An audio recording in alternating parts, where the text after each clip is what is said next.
Hey guys, it's Pope here, and I'm here to review The Big Sick.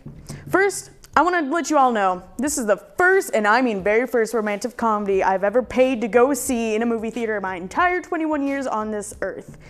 I just don't really like romantic comedy as like a genre and all that other stuff, but my sister's boyfriend wanted to go see it, so I went to go see it, and honestly, I loved it. Not liking romantic comedies, I went to go see it, and I loved the story, I loved the characters, well, most of them, and I just thought it wasn't like any romantic comedy that you typically see. It wasn't the cookie cutter, like heterosexual white people, romantic comedy we're all used to. So some of the pros of the movie. It's a unique and true story. Like, this movie is based off of a true story, and you don't really know that unless one, you do research, or two, you wait to watch the credits where they show pictures of the real life people this is based off of.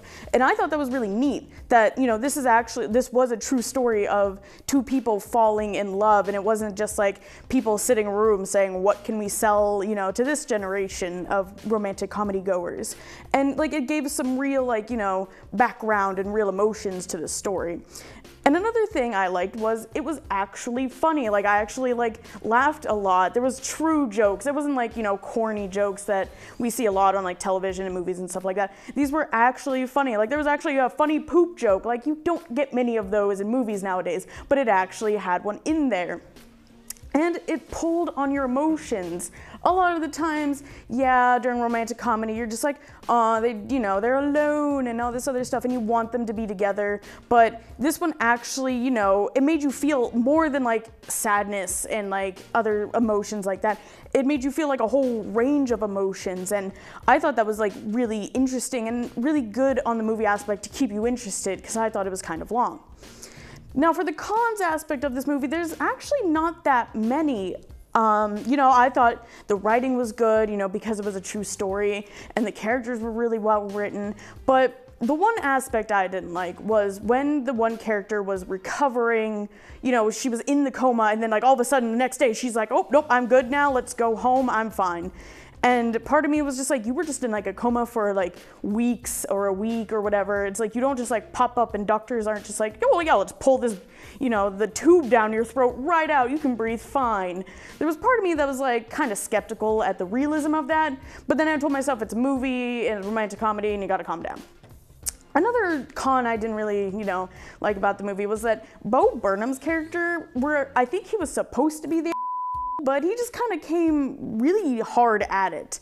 I get it, that was his character, and his group of friends were, they were trying to make it big as comedians, and it's a, dog-eat-dog world.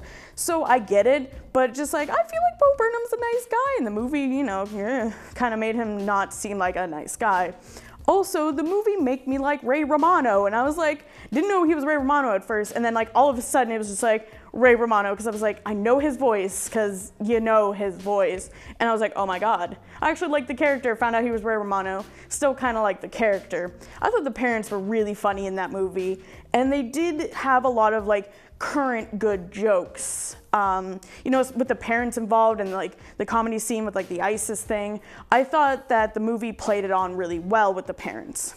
Now, do I want more of this romantic comedy type-esque thing? Honestly, yeah, I thought it was really well played out, and the fact that it was based on a true story, I actually really enjoyed that aspect, and I want more true stories. I want more diverse characters that this movie gave. So Hollywood, you gotta step up your game.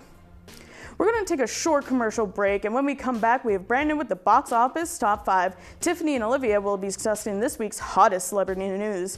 Don't miss it.